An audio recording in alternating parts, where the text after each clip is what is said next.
Hello বন্ধুগণ, আমি সাধনা নতুন আরও একটা ঝাঁকানাকা রেসিপিতে তোমাদের সবাইকে স্বাগত জানাই। আজকে আমি তোমাদের সাথে ভাত বা রুটি পরোটার সাথে খাওয়ার জন্য ডিমের দুর্দান্ত স্বাদের একটা রেসিপি শেয়ার করব। ডিমের এই রেসিপিটা থাকলে গরম গরম ভাত, রুটি, পরোটা, এমনকি ফ্রাইড রাইসের সাথে খেতেও জাস্ট অসাধারণ লাগে। তো রেসিপিটি প্রথম থেকে শেষ পর্যন্ত দেখার জন্য তোমাদের কাছে অনুরোধ রইল। তো চলো দেখে নিয়ে যাক আজকের রেসিপি। রেসিপিটি বানাতে প্রথমে গ্যাসের ফ্লেমটা অন করে দিয়ে একটা সসপ্যানের মধ্যে আমি বেশ কিছুটা জল দিয়ে দিলাম। জলের মধ্যে আমি আমার প্রয়োজন মতো 4টে ডিম দিয়ে দিলাম। তোমরা তোমাদের প্রয়োজন মতো ডিমের পরিমাণটা বাড়িয়ে অথবা কমিয়েও নিতে পারো। এবারে ঢাকনাটা বন্ধ করে ডিমগুলোকে সেদ্ধ করে নিতে হবে। ডিমগুলো ওইদিকে সেদ্ধ হতে থাক, আর এইদিকে দেখো আমি নিয়েছি দুটো মিডিয়াম সাইজের পেঁয়াজ। পেঁয়াজের খোসাগুলোকে খুব ভালো করে বেছে জল দিয়ে ধুয়ে পরিষ্কার করে নিয়েছি। সাথে নিয়েছি একটা বড় সাইজের ক্যাপসিকাম। ক্যাপসিকামটাকেও খুব ভালো করে ধুয়ে নিয়েছি। এখন ক্যাপসিকামটাকে প্রথমে মাঝখান থেকে দুফালি করে কেটে নেব, তারপরে বোটার দিকটাকে এইভাবে একটু ঝাঁকানাকা করে কেটে নিতে হবে। আর ক্যাপসিকামের মধ্যে যদি দানা বা বীজ থাকে সেগুলোকে কিন্তু অবশ্যই কেটে বাদ দিতে হবে। তারপরে ক্যাপসিকামটাকে ঠিক এইরকম করে একটু চৌকো চৌকো পিস করে কেটে নেব। তো ক্যাপসিকামটাকে একদম চৌকো চৌকো করে কেটে নিয়েছি, সাথে পেঁয়াজ দুটোকেও কেটে নেব। একটা পেঁয়াজের মাঝখান থেকে এইভাবে 4 ফালি করে কেটে নিতে হবে। পেঁয়াজটাকে একটু ডাইস করে কেটে নিতে হবে, একটু বড় বড় পিস করে কেটে নিতে হবে। এই রেসিপিতে পেঁয়াজটাকে একটু বড় বড় পিস করে কেটে নিলে দেখতেও ভালো লাগবে, আবার খেতেও কিন্তু দারুণ লাগবে। পেঁয়াজের যে শক্ত অংশটা আছে না, এই শক্ত অংশটাকে কেটে বাদ দিতে হবে। তাহলে পেঁয়াজের যে লেয়ারগুলো আছে সেগুলোকে আলাদা করে নিতে সুবিধা হবে। ঠিক এই রকম করে পেঁয়াজের লেয়ারগুলোকে একটু আলাদা করে নেব। তো এইভাবে কিন্তু পেঁয়াজটাকে একটু ডাইস করে কেটে নিতে হবে, তাহলে খেতে কিন্তু দারুণ লাগবে। দুটো পেঁয়াজকেই দেখো এইভাবে আমি কেটে নিয়েছি। ক্যাপসিকাম, পেঁয়াজ কাটা হয়ে গেছে, আর এখানে আমি নিয়েছি 4টে কাঁচা লঙ্কা। কাঁচা লঙ্কাগুলোকে এইভাবে একটু লম্বা লম্বা করে কেটে নেব। খুব বেশি একদম ঝিরিঝিরি করে কাটবো না, একটু বড় বড় করে কেটে নিলাম। পেঁয়াজ, ক্যাপসিকাম, কাঁচা লঙ্কা কাটা হয়ে গেছে, আর এইদিকে দেখো ডিমটাও কিন্তু সেদ্ধ হয়ে গেছে। 4টে ডিম খুব সুন্দর করে সেদ্ধ করে খোসা বেছে নিয়েছি। এবারে ডিমগুলোকে আমাদের মাঝখান থেকে কেটে নিতে হবে। কিভাবে কাটতে হবে সেটা আমি তোমাদের দেখিয়ে দিচ্ছি। একটা ডিমের মাঝখান থেকে 4 ফালি করে এইভাবে কেটে নিতে হবে। আর খুব সাবধানে কাটতে হবে, যাতে ডিমের যে কুসুমটা আছে কুসুমটা যেন বেরিয়ে না আসে। খুব সাবধানে এইভাবে একটা ডিমের মাঝখান থেকে 4 ফালি করে কেটে নিতে হবে। যারা ডিমের কুসুম খেতে পছন্দ করে না তারা কুসুমটা বাদ দিয়ে দিতে পারো। এখন এই ডিমের মধ্যে আমি সামান্য পরিমাণে একটু লবণ ছড়িয়ে দিলাম, সাথে দিয়ে দেবো সামান্য পরিমাণে একটু গোলমরিচের গুঁড়ো। একটু লবণ আর গোলমরিচের গুঁড়ো দিয়ে এই ডিমগুলোকে একটু মেখে নিতে হবে। একদম সাবধানে মাখতে হবে যাতে কুসুমটা বেরিয়ে না আসে। খুব সাবধানে এইভাবে ডিমের গায়ে একটু লবণ আর গোলমরিচের গুঁড়োটা মিশিয়ে নিতে হবে। এখন এই ডিমগুলোকে একটা সাইডে রেখে দিলাম। তারপরে আমি একটা ব্যাটার তৈরি করে নেব। ব্যাটারটা তৈরি করার জন্য একটা মিক্সিং বোল নিয়েছি, তার মধ্যে আমি বড় চামচের 2 চামচ দিয়ে দিলাম কর্নফ্লাওয়ার। একটু কর্নফ্লাওয়ার দিলে বাইরে থেকে বেশ একটু মুচমুচে হবে, খেতে কিন্তু দারুণ লাগবে। তারপরে আমি ওই চামচেরই 2 চামচ দিয়ে দেবো ময়দা। এখন এই ময়দা আর কর্নফ্লাওয়ারটাকে খুব সুন্দর করে একটু নেড়েচেড়ে একসাথে মিশিয়ে নিতে হবে। ময়দা আর কর্নফ্লাওয়ারটাকে খুব ভালো করে নেড়েচেড়ে মিশিয়ে নিয়েছি। এখন আমি এর মধ্যে স্বাদ মতো দিয়ে দিলাম সামান্য পরিমাণে লবণ, দিয়ে দিলাম একটু গোলমরিচের গুঁড়ো, আর আমি এর মধ্যে দিয়ে দিচ্ছি একটু ঝাল লঙ্কা মানে লাল লঙ্কার গুঁড়ো। তোমরা চাইলে কিন্তু এখানে কাশ্মীরি লাল লঙ্কার গুঁড়োটাও দিতে পারো, তাতে কোনো সমস্যা নেই। সামান্য পরিমাণে দিয়ে দিলাম একটু হলুদ গুঁড়ো। এবারে সমস্ত গুঁড়ো মশলাটা খুব ভালো করে এইভাবে একটু ঘোটানাটা করে মিশিয়ে নিতে হবে। মেশাতে মেশাতে মনে পড়বে একটু জিরের গুঁড়ো দেওয়া হয়নি, তখন এর মধ্যে সামান্য পরিমাণে দিয়ে দিতে হবে একটু জিরের গুঁড়ো। একটু জিরের গুঁড়ো দিলে খুব সুন্দর টেস্ট হবে, সাথে সাথে ফ্লেভারটাও কিন্তু দুর্দান্ত হবে। তো জিরের গুঁড়োটা দিয়ে আবারও খুব ভালো করে একটু নেড়েচেড়ে মিশিয়ে নিলাম। এখন আমি এর মধ্যে দেখো একটা ডিম ভেঙে নিয়েছি। ডিমের মধ্যে যে সাদা অংশটা আছে সেই সাদা অংশটা দেবো, কুসুমটা দেবো না। এভাবে একটু ছোট্ট করে ফুটো করে নিতে হবে, তারপরে শুধু সাদা অংশটা দিতে হবে। তাহলে এই ব্যাটারটা খুব সুন্দর গাঢ় হবে, রেসিপিটি বানাতে সুবিধা হবে। তো ডিমের শুধু সাদা অংশটা দিয়ে দিলাম, তার মধ্যে সামান্য পরিমাণে জল দিয়ে দিলাম। এভাবে অল্প অল্প করে জল দিয়ে একটা গাঢ় ঘনত্বের ব্যাটার আমাদের তৈরি করে নিতে হবে।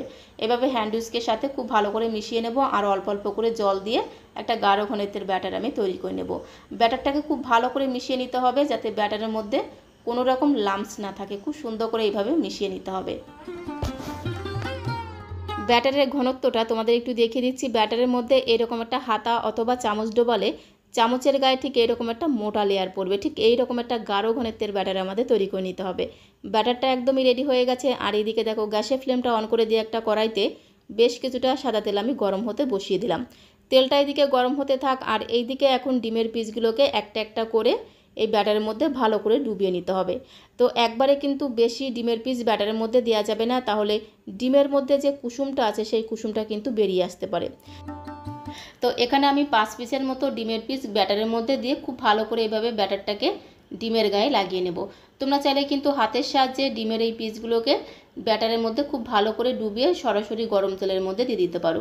তো এখানে আমি একটা কাঁটা চামচের সাহায্যে এইভাবে ডিমের পিসগুলোকে নিয়ে সরাসরি গরম তেলের মধ্যে দিয়ে দেবো। আর এদিকে দেখো তেলটাও কিন্তু খুব সুন্দরভাবে গরম হয়ে গেছে। গ্যাসের ফ্লেমটা মিডিয়ামে রাখতে হবে, গ্যাসের ফ্লেমটা কিন্তু কমানো যাবে না, গ্যাসের ফ্লেমটা মিডিয়াম টু হাইতে রাখতে হবে। তারপরে একে একে সমস্ত ডিমের পিসগুলোকে ব্যাটারের মধ্যে ডুবিয়ে সরাসরি এইভাবে গরম তেলের মধ্যে দিয়ে দিতে হবে। তো দেখো একে একে সমস্ত ডিমের পিসগুলোকে ব্যাটারে ডুবিয়ে একবারেই আমি গরম তেলের মধ্যে দিয়ে দিলাম। এক্সট্রা যে ব্যাটারটা ছিল সেই ব্যাটারটাকে এইভাবে চামচের সাহায্যে উপর দিয়ে দিচ্ছি। তবে তোমাদের আমি বলবো একবারে তোমরা সমস্ত ডিমের পিসগুলো দেবে না, তাহলে একটার সাথে একটা লেগে যাবে। তোমরা দেখেই বুঝতে পারছো লেগে গেছে। তো এইভাবে কিন্তু উল্টাতে পাল্টাতে অসুবিধা হবে। দুইবার করে একটু ফাঁকা ফাঁকা করে দিলে এইগুলোকে উল্টে পাল্টে ভেজে নিতে সুবিধা হবে। গ্যাসের ফ্লেমটা মিডিয়াম টু হাইতে রেখে ডিমের এই পকোড়াগুলোকে একটু হালকা লালচে করে ভেজে নিতে হবে। ডিমের এই পকোড়াগুলো ভাজার সময় প্রচণ্ড তেল ছিটকোতে পারে, তো একটু দূরে থেকে থেকে এগুলোকে ভেজে নিতে হবে। আর একটু এরকম হালকা লালচে করে ভেজে নিলে ডিমের এই পকোড়াগুলো একদম মুচমুচে তৈরি হবে, যার কারণে এই পকোড়াগুলো শুধু মুখে খেতেও কিন্তু দুর্দান্ত লাগে। তো সমস্ত পকোড়াগুলো ভেজে নিয়েছি, এখন তেল থেকে খুব সুন্দর করে তেল ছেঁকে ছেঁকে একটি প্লেটের মধ্যে তুলে নেব।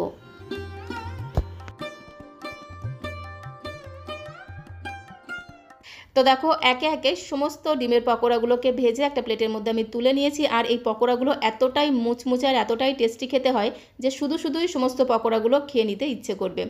পকোড়াগুলো এখন প্রচণ্ড গরম, তাও একটি পকোড়া তোমাদের ভেঙে দেখিয়ে দিলাম, তবেই তোমরা বুঝতে পারবে পকোড়াগুলো কতটা মুচমুচে হয়েছে। আর এদিকে দেখো কড়াইতে বেশ অনেকটা তেল আছে, এতটা তেল আমার লাগবে না। তো এখান থেকে আমি 2 থেকে 3 হাতা তেল তুলে রেখে দিলাম, আর পরিমাণ মতো তেল আমি কড়াইতে রেখে দিলাম। কড়াইতে যে তেলটুকু আমি রেখেছি তার মধ্যে আমি 7-8 কোয়া রসুনকে একদম ঝিরিঝিরি করে কুচি করে দিয়ে দিলাম। এই রেসিপিতে রসুনের পরিমাণটা একটু বেশি হলে খুব সুন্দর টেস্ট হয়, সাথে সাথে ফ্লেভারটাও কিন্তু দুর্দান্ত হয়। গ্যাসের ফ্লেমটা মিডিয়ামে রেখে রসুনটাকে একটু নেড়ে চেড়ে লালচে করে ভেজে নিতে হবে। যতক্ষণ না রসুনের কাঁচা গন্ধটা চলে গিয়ে রসুন থেকে খুব সুন্দর একটা ভাজা গ্রান বেরিয়ে আসছে, ততক্ষণ অবধি রসুনটাকে একটু লালচে করে ভেজে নিতে হবে। রসুনটাকে একটু লালচে করে ভেজে নেওয়ার পরে এর মধ্যে আমি 1 চামচ দিয়ে দিলাম গ্রেট করা আদা। আদাটাকে গ্রেট করে দিতে হবে, তাহলে খেতে দারুণ লাগবে। সাথে যে 4টে কাঁচা লঙ্কাকে আমি একটু বড় বড় করে কেটে রেখেছিলাম সেই কাঁচা লঙ্কাগুলোকে দিয়ে দিলাম। একটু ঘোটানাটা করে এই রসুন আদা কাঁচা লঙ্কাটাকে একটু ভেজে নিতে হবে। তারপরে আমি এর মধ্যে আগে থেকে কেটে রাখা ক্যাপসিকাম আর পেঁয়াজটাকে দিয়ে দেবো। তো বন্ধুগণ, আজকে আমি তোমাদের সাথে শেয়ার করছি এগ চিলি বা চিলি এগ। তার জন্য এইভাবে কিন্তু ক্যাপসিকামটাকে একটু বড় বড় পিস করে কেটে নিতে হবে। সাথে যে মিডিয়াম সাইজে 2টো পেঁয়াজ নিয়েছিলাম, পেঁয়াজ দুটোকে এরকম করে একটু ডাইস করে কেটে নিতে হবে, মানে এরকম করে একটু বড় বড় করে কেটে নিতে হবে। আর পেঁয়াজের লেয়ারগুলোকে একটু আলাদা করে নিতে হবে, তাহলে দেখতেও ভালো লাগবে, আবার খেতেও কিন্তু দারুণ লাগবে। গ্যাসের ফ্লেমটা মিডিয়ামে রেখে পেঁয়াজ আর ক্যাপসিকামটাকে 2 মিনিট সময় ধরে ভেজে নিয়েছি। তারপরে আমি এর মধ্যে স্বাদ মতো লবণ, পরিমাণ মতো হলুদের গুঁড়ো আর একটু কাশ্মীরি লাল লঙ্কার গুঁড়ো দিয়ে দিলাম কালারের জন্যে। তারপরে আবারও খুব ভালো করে একটু নেড়ে ছেড়ে মিশিয়ে নিতে হবে। তারপরে আমি এর মধ্যে কিছু সস অ্যাড করে দেব। প্রথমে আমি দিয়ে দিচ্ছি ডার্ক সয়া সস, এখানে আমি 3 চামচের মতো দিয়ে দেবো সয়া সস। সয়া সসটা একটু দিলে খেতে কিন্তু দারুণ লাগে। তারপরে আমি এর মধ্যে দিয়ে দেবো 3 চামচ টমেটো সস। টমেটো সসের পরিমাণটা একটু বেশি হলে টেস্টটা কিন্তু দারুণ আসে। তো এখানে আমি বড় চামচে 3 চামচ দিয়ে দিলাম টমেটো সস। এরপরে আমি এর মধ্যে দিয়ে দেবো বড় চামচে 2 চামচ সেজওয়ান চাটনি। একটু সেজওয়ান চাটনি দিলে এই চিলি এগ বা এগ চিলিটা খেতে কিন্তু দারুণ লাগে। হাতের কাছে যদি সেজওয়ান চাটনি না থাকে সেক্ষেত্রে তোমরা চিলি সসও দিয়ে দিতে পারো। তারপরে খুব সুন্দর করে নেড়ে ছেড়ে মশলাটাকে 2 মিনিট সময় ধরে একটু কষিয়ে নিতে হবে। গ্যাসের ফ্লেমটা মিডিয়াম টু লোতে রেখে মশলাটাকে 2 থেকে 3 মিনিট সময় ধরে একটু কষিয়ে নেব। আর এই ক্যাপসিকাম আর পেঁয়াজটাকে কিন্তু খুব বেশি নরম করা যাবে না, এরকম একটু গোটা গোটা থাকবে, মানে একটু ক্রাঞ্চি ভাব থাকবে, তাহলে দেখতেও ভালো লাগবে, আবার খেতেও কিন্তু দারুণ লাগবে।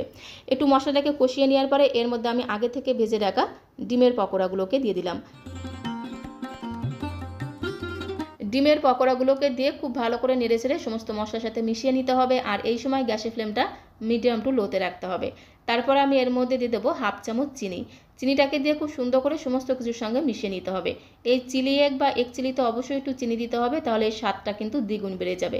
একটু চিনি দিলে বেশ একটু মিষ্টি মিষ্টি ঝাল ঝাল খেতে হবে, খেতে কিন্তু দারুণ লাগবে। চিনিটাকে দিয়ে দেখো খুব সুন্দর করে মিশিয়ে নিয়েছে, আর কালারটা দেখো কত সুন্দর হয়েছে। চাইলে কিন্তু এই এগ চিলিটা তোমরা এইভাবে ড্রাইভাবেও খেতে পারো, মানে এইভাবে শুকনো শুকনো করেও খেতে পারো। সেক্ষেত্রে সন্ধ্যাবেলা চা বা কফির সাথে পুরোপুরি জমে যাবে। তো আজকের এই চিলি এগটা আমি রুটির সাথে সার্ভ করব, তাই একটু গ্রেভি করে রান্না করব। তার জন্য এর মধ্যে আমি পরিমাণ মতো দিয়ে দিলাম গরম জল। গরম জলটাকে দিয়ে খুব ভালো করে একটু নেড়ে ছেড়ে মিশিয়ে নিয়েছি। আর এখানে দেখো একটা ছোট্ট বাটির মধ্যে আমি কিছুটা জল নিয়েছি, জলের মধ্যে 1 চামচ দিয়ে দিলাম কর্নফ্লাওয়ার। তো কর্নফ্লাওয়ার দিয়ে খুব ভালো করে ঘোটানাটা করে জলের সাথে মিশিয়ে নিতে হবে, যাতে এর মধ্যে কোনো রকম লাম্পস না থাকে। কর্নফ্লাওয়ারের মিশ্রণটাকে কড়াইতে দিয়ে খুব ভালো করে একটু মিশিয়ে নিতে হবে। আর এইভাবে একটু জলের মধ্যে কর্নফ্লাওয়ার গুলে সেই মিশ্রণটা দিলে এই এগ চিলি বা চিলি এগের গ্রেভিটা একটু গাঢ় হবে, যার কারণে খেতে কিন্তু দারুণ লাগবে। একটু নেড়েচেড়ে মিশিয়ে নেওয়ার পরে ঢাকনাটা বন্ধ করে 3 থেকে 4 মিনিট সময় ধরে রান্না করে নিতে হবে। 3 থেকে 4 মিনিট সময় ধরে রান্না করে নিয়েছি। গ্রেভি এগ চিলি বা এগ চিলিটা কিন্তু একদমই রেডি হয়ে গেছে, যেটা গরম গরম ভাত, রুটি, পরোটা, এমনকি ফ্রাইড রাইসের সাথে খেতেও কিন্তু দুর্দান্ত লাগে। একটু নেড়েচেড়ে মিশিয়ে নিলেই কিন্তু পুরোপুরি রেডি হয়ে যাবে। গ্যাসের ফ্লেমটা বন্ধ করে দিলাম। এখন এই গ্রেভি এগ চিলিটাকে আমি একটা প্লেটের মধ্যে সার্ভ করে নেব। তো বন্ধুগণ, ভাত, রুটি বা পরোটার সাথে খাওয়ার জন্য ডিমের এই রেসিপিটা একবার হলেও ট্রাই করে দেখতে পারো। আশা করি তোমাদেরও ভীষণ ভীষণ ভালো লাগবে। তো আজকের এই ডিমের রেসিপিটা তোমাদের কাছে কেমন লাগলো অবশ্যই কমেন্ট বক্সে লিখে জানিও। ভালো লাগলে একটা লাইক আর শেয়ার করে দেওয়ার অনুরোধ রইল। নতুন বন্ধু হয়ে থাকলে চ্যানেলটিকে সাবস্ক্রাইব করে দিয়ে পাশে থাকার অনুরোধ রইল। তো আজকের মতো এই পর্যন্ত। সবাইকে অসংখ্য অসংখ্য ধন্যবাদ।